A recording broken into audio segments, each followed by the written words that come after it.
Hey everyone, I'm Ronak Desai. I'm Vice President of Engineering for Data Center Networking at Cisco. I'm Tom Hollingsworth, and I am Senior Network Analyst here at Gestalt IT. Ronak, thank you for joining us today in this video that's brought to you by Cisco. It's Cisco Live Week as we're recording this, and there's been a lot of great announcements coming out of the team across all of the business units that work at Cisco.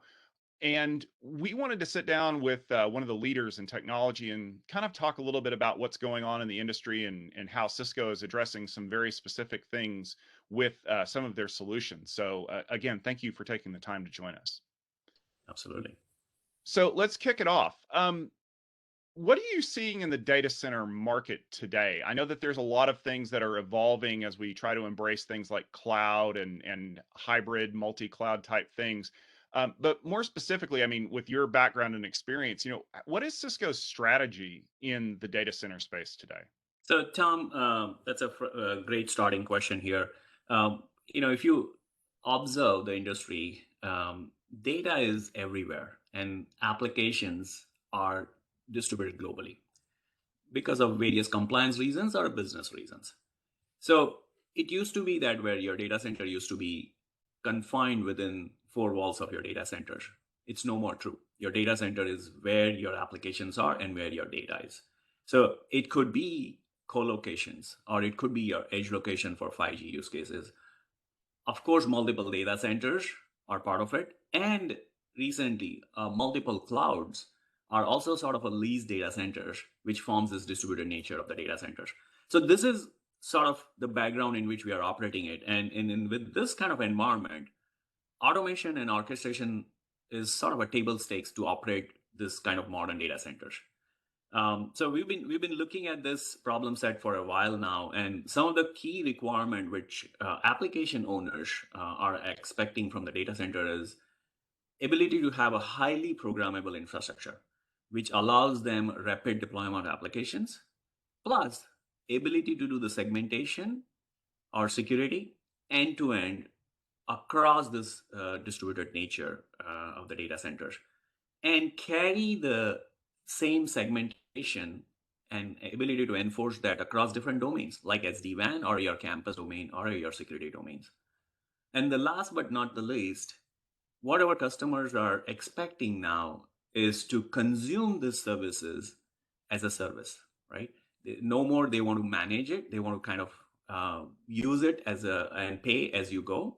So we've been looking at this, how the industry has evolved, and all of our strategies align towards this key pillars.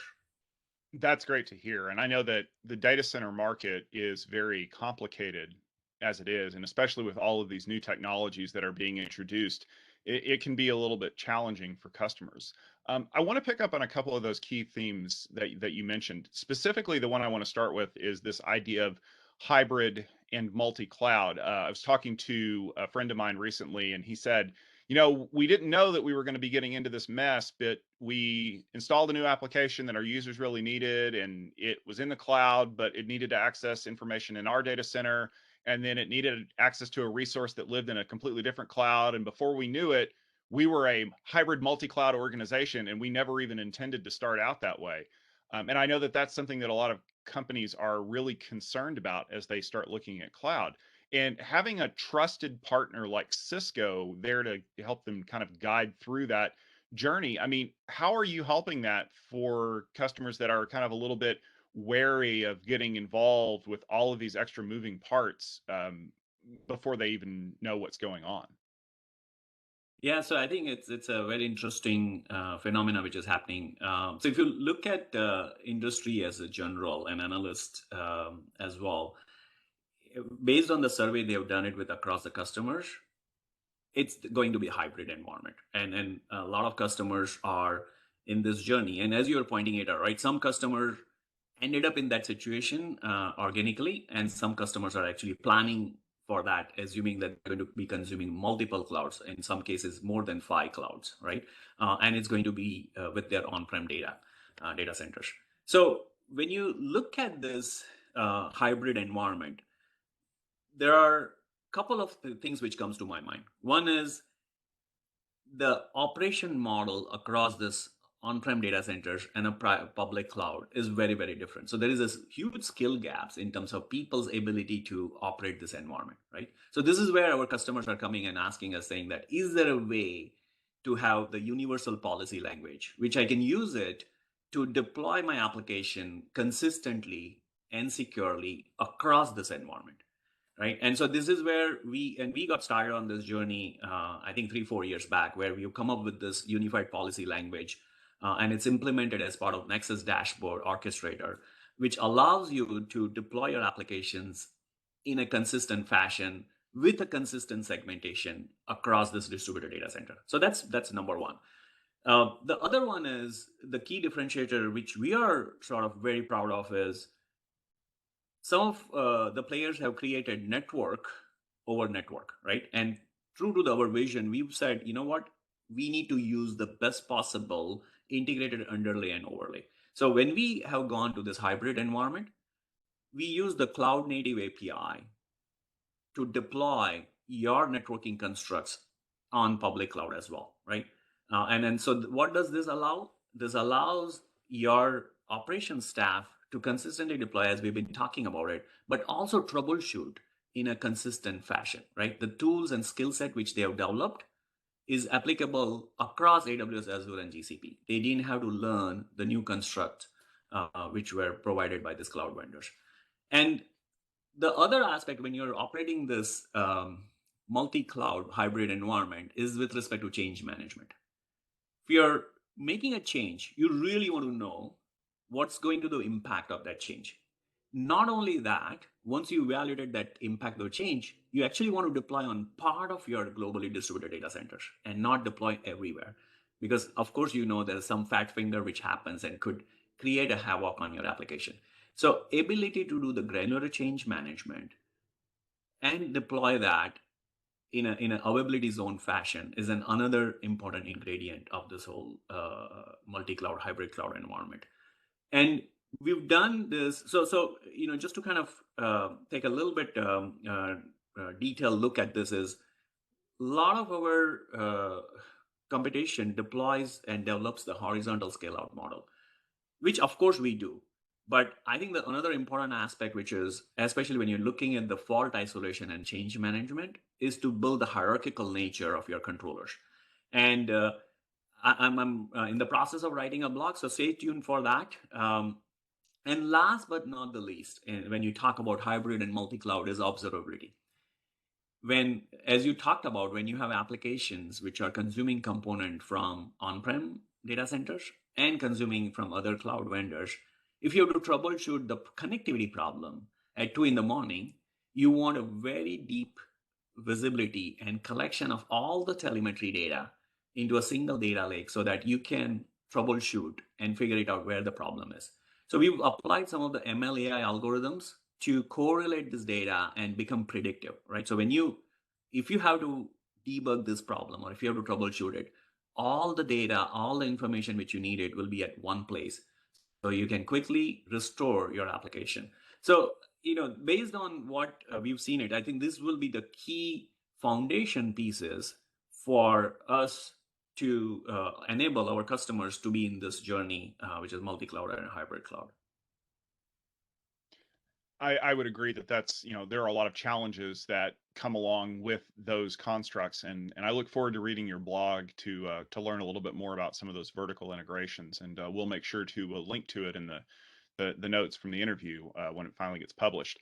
I want to talk a little bit about the operations teams real quick, because they are the they're the important piece that are often overlooked. And one of the values that cloud brings to the operational team is this idea of a predictably tightly controlled infrastructure that they want to see replicated across all of the things that they consume, not just in public cloud in AWS or GCP or Azure, but also in their on-premises data centers.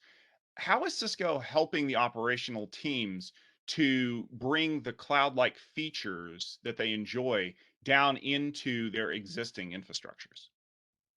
Yeah, great question. So as you saw in a couple of Cisco Live announcement, we've come out with this platform called Nexus Dashboard. It's a cloud operation platform, and it basically has two critical components. And it will address the demand of our customers, which you're talking about. One is the orchestration piece, right? So it's called Nexus Dashboard Orchestrator. And when we talk about orchestration, I think we're talking about the consistent policy model, the way to do change control, hierarchical ability of defining your controllers. So that's that piece. And the other part of the observability is captured by a component called Nexus Dashboard Insight.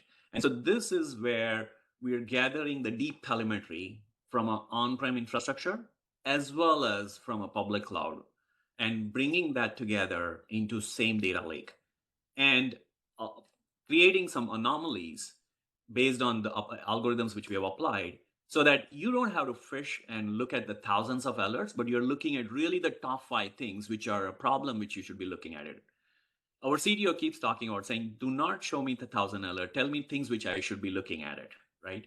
And so that's basically what Nexus Dashboard allows you to do it. It's also a place for doing all our integration. So from a customer's perspective, when they're looking at hybrid cloud, multi-cloud, and in reality, the underlying challenge which they want to make sure that they address is the experience from an app's perspective. And users who are accessing these applications, whether they could be coming in from Starbucks or from some branch locations or from a campus, they could be accessing the on-prem data centers or applications residing in the public cloud. Ability to capture that intent of their app application and making sure that you capture it at one place and enforce it either in an SD-WAN domain or a cloud domain or an on-prem data center is super critical, right?